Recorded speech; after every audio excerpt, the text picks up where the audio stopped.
ముందు మాట Russell into డికార్లో towards a new world view గ్రంథ రచయిత. నీలి ఆకాశం కింద అస్తమిస్తున్న సూర్యుని నారింజ పసుపు కిరణాలు ఒక్కోసారి మనకు మాటలకందని అందాన్ని బహుమతిగా ఇస్తాయి. ఆ అద్భుతమైన దృశ్యాన్ని చూసినప్పుడు మనం మంత్రముగ్ధులమై ఆశ్చర్యంతో అలాగే ఉండిపోతాము.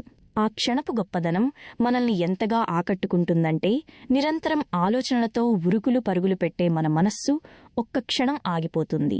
ఆ క్షణంలో అది మనల్ని గతం గురించో భవిష్యత్తు గురించో ఆలోచించనివ్వదు. ఇక్కడ ఇప్పుడు హియర్ అండ్ నౌలో ఉంచుతుంది. ఆ కాంతిలో అరుదుగా మాత్రమే కనిపించే ఒక సరికొత్త ఆధ్యాత్మిక లోకపు తలుపులు తెరుచుకున్నట్లుగా అనిపిస్తుంది. అబ్రహాం మాస్లో వీటిని శిఖరాగ్ర అనుభవాలు, పీక్ ఎక్స్పీరియన్సెస్ అన్నారు. ఎందుకంటే ఇవి మన దైనందిన జీవితపు హద్దులను దాటి మనల్ని అత్యున్నతమైన ఆనంద స్థితికి తీసుకెళ్తాయి. ఈ క్షణాల్లో మనం మన నిజమైన అస్తిత్వాన్ని, ఇటర్నల్ రెల్మ్ ఆఫ్ బీయింగ్, మన నిజ స్వరూపాన్ని, ట్రూ సెల్ఫ్ దర్శిస్తాం. అప్పుడు మనకు తెలియకుండానే అబ్బా ఎంత అద్భుతంగా ఉంది, ఎప్పటికీ ఇక్కడే ఇలా ఉండిపోతే ఎంత బాగుండు అనిపిస్తుంది. కానీ శాశ్వతంగా ఈ స్థితిలో ఎలా ఉండాలి అనే ప్రశ్నకు సమాధానం వెతకడానికే నేను గత 10 ఏళ్లుగా నా జీవితాన్ని అంకితం చేశాను. ఈ ప్రయాణంలో వైద్యం, సైన్స్, మనస్తత్వశాస్త్రం, వ్యాపారం, మతం, ఆధ్యాత్మికత వంటి వివిధ రంగాలలో అత్యుత్తమమైన స్ఫూర్తిదాయకమైన వ్యక్తులతో మాట్లాడే అవకాశం నాకు లభించింది. మానవ పరిణామ క్రమంలో మనుషులు ఇప్పుడొక భారీ ముందడుగు వేస్తున్నారని వీరంతా ఒకే స్వరంతో చెప్పారు. ఈ మార్పుతో పాటు ప్రపంచాన్ని చూసే మన దృష్టిలో కూడా మార్పు వస్తోంది. అసలు మనం ఎవరు, మనం నివసిస్తున్న ఈ విశ్వం స్వభావం ఏమిటి అనే 2 ప్రాథమిక ప్రశ్నలకు మనం వెతికే సమాధానాలే మన కుటుంబం, స్నేహితులు, సమాజంతో మనకున్న సంబంధాలను నిర్ణయిస్తాయి. ఇప్పుడు పుట్టుకొస్తున్న ఈ కొత్త ఆలోచనా విధానం పాశ్చాత్య సమాజం ఇప్పటివరకు గుడ్డిగా నమ్ముతున్న చాలా విషయాలను ప్రశ్నిస్తుండటంలో ఆశ్చర్యం లేదు. అపోహ నంబర్ 1. మానవ పరిణామం తన అత్యున్నత శిఖరానికి చేరుకుంది. ఇసాలెన్ సహ వ్యవస్థాపకుడు మైఖేల్ మర్ఫీ దీనిపై స్పందిస్తూ మనిషి చేరుకోవాల్సిన ఉన్నతమైన దశలు ఇంకా చాలా ఉన్నాయని చెప్పారు. ఒక వ్యక్తి ఆధ్యాత్మిక పరిపక్వత సాధిస్తున్న కొద్దీ ప్రేమ, చైతన్యం, శారీరక స్పృహ, అంతర్దృష్టి, ఇంట్యూయిషన్, సంకల్పశక్తి వంటి అద్భుతమైన సామర్థ్యాలు వికసించడం మొదలవుతాయి. అయితే ముందుగా ఇవి ఉన్నాయని మనం గ్రహించాలి. చాలామందికి ఈ విషయం తెలియదు. ఆ తర్వాతే వాటిని సాధన ద్వారా సొంతం చేసుకోగలం. అపోహ నంబర్ 2. మనం ఒకరికొకరు, ప్రకృతికి, ఈ విశ్వానికి వేరుగా ఉన్నాము. ఎదుటి వ్యక్తి నాకంటే వేరు అనే ఈ భ్రమే యుద్ధాలకు, ప్రకృతి వినాశనానికి, మానవత్వపు మరణానికి కారణం. ఎదుటి మనిషి కూడా తనలో భాగమే అని తెలిస్తే ఏ వ్యక్తైనా వాళ్లకు హాని చేస్తాడా? మన మనస్సు, చైతన్యం ఈ సృష్టిలోని సమస్తంతో అనుసంధానమై ఉన్నాయి. మన శరీరానికి, విశ్వానికి మధ్య ఎలాంటి గోడలు లేవు అని స్టాన్ గ్రోఫ్ తన పరిశోధనల ద్వారా చెప్పారు. డాక్టర్ లారీ డోస్సే వివరించినట్లుగా ఒకరి ఆలోచనలు, ప్రార్థనలు మరొకరి ఆరోగ్యాన్ని అద్భుతంగా బాగుచేయగలవు. ఇది పాతకాలపు సైన్స్ నియమాలకు విరుద్ధంగా అనిపించినా ఇది ముమ్మాటికి నిజమని ఎన్నో పరిశోధనలు నిరూపించాయి. అపోహ నంబర్ 3. మన కంటికి కనిపించే ఈ భౌతిక ప్రపంచం మాత్రమే సత్యం. ల్యాబ్లో పరీక్షించడానికి, కొలవడానికి లేదా పంచేంద్రియాలకు చిక్కని ఏదీ ఈ సృష్టిలో లేదని పాతకాలపు సైన్స్ నమ్ముతుంది.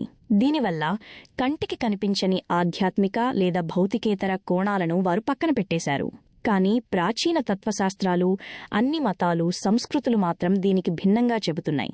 ప్రపంచమంటే కేవలం కంటికి కనిపించే పదార్థం, మ్యాటర్ మాత్రమే కాదని, అందులో అత్యున్నతమైన ఆధ్యాత్మిక చైతన్యం కూడా దాగి ఉందని అవి స్పష్టం చేస్తున్నాయి.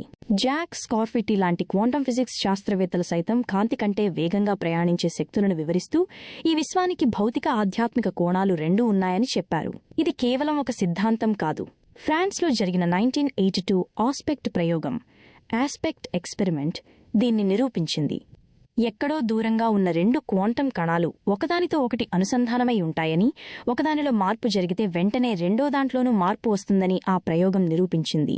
ఇది ఎలా సాధ్యమో శాస్త్రవేత్తలకు పూర్తిగా తెలియకపోయినా ఉన్నతమైన ఆధ్యాత్మిక మార్గాల ద్వారానే ఈ అనుసంధానం జరుగుతుందని కొందరు భావిస్తున్నారు. కాబట్టి మనం ఇంకా మానవ పరిణామపు శిఖరాన్ని చేరుకోలేదు. మనం ఎవరికీ వేరుగా లేము. సృష్టిలోని ప్రతి జీవితోనూ అనుసంధానమై ఉన్నాము.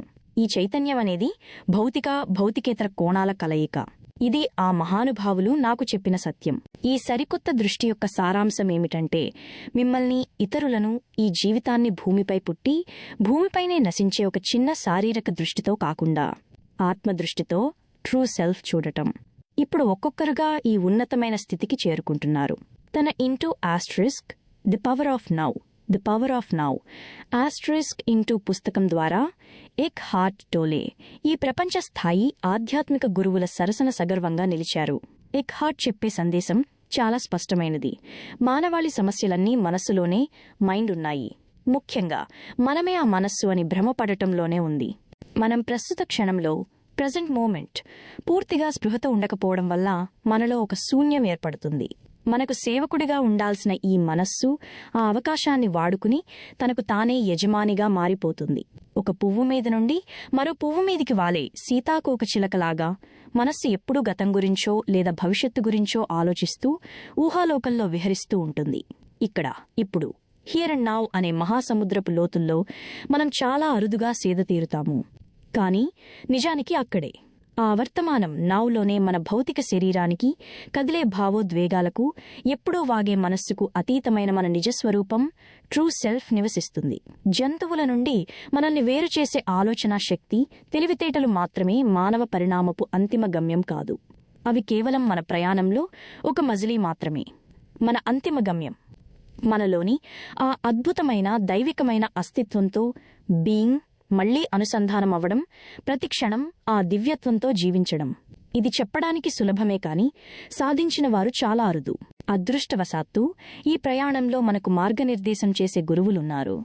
ఒక గురువుగా ఎక్హార్ట్ బలం కేవలం కథలు చెప్పడంలోనో, పద్ధతులు నేర్పించడంలోనో లేదు. ఆయన మాయాజాలమంతా ఆయన వ్యక్తిగత అనుభవంలో ఉంది. సత్యాన్ని తెలుసుకున్నవాడిగా ఆయన పలికే ప్రతి పదంలోనూ ఒక అద్భుతమైన శక్తి దాగి ఉంటుంది. ఆ మహత్తరమైన ఆధ్యాత్మిక లోతుల నుండి జీవిస్తూ ఇతరులు కూడా తనతో పాటు ఆ స్థితికి చేరుకోవడానికి ఎక్హార్ట్ ఒక శక్తివంతమైన మార్గాన్ని సుగమం చేశారు. ఒకవేళ ఇతరులు కూడా ఆయన చూపిన మార్గంలో నడిస్తే ఏమవుతుంది? ఖచ్చితంగా ఈ ప్రపంచం మరింత అందంగా మారుతుంది. భయాలు మాయమై సరికొత్త విలువలతో కూడిన ఒక గొప్ప నూతన నాగరికత పుడుతుంది. ఇంత గొప్ప ఆధ్యాత్మిక వాస్తవానికి రుజువు ఏమిటి అని మీరు అడగవచ్చు. దానికి నేనొక చిన్న ఉదాహరణిస్తాను. శాస్త్రవేత్తలంతా కలిసి అరటిపండ్లు చేదుగా ఉంటాయని మీకు ఎన్నో ఆధారాలతో చెప్పవచ్చు. కాని ఒక్కసారి ఆ పండును కొరికి రుచి చూస్తే చాలు కదా దాని అసలు తీపి ఏమిటో మీకు అర్థం కావడానికి. అంతిమంగా నిజమైన రుజువనేది మేధోపరమైన వాదనలలో దొరకదు. మన లోపల వెలుపల ఉన్న పవిత్రమైన దివ్యత్వాన్ని అనుభూతి చెందడంలోనే దొరుకుతుంది. అలాంటి అద్భుతమైన అనుభూతిని పొందేందుకు ఎక్హార్ట్ టోలే మనకు తలుపులు తెరుస్తున్నారు. రస్సెల్ ఇంటూ డికార్లో, రచయిత, towards a new world view, Conversations at the Leading Edge, Erie, Pennsylvania, USA, January 1998.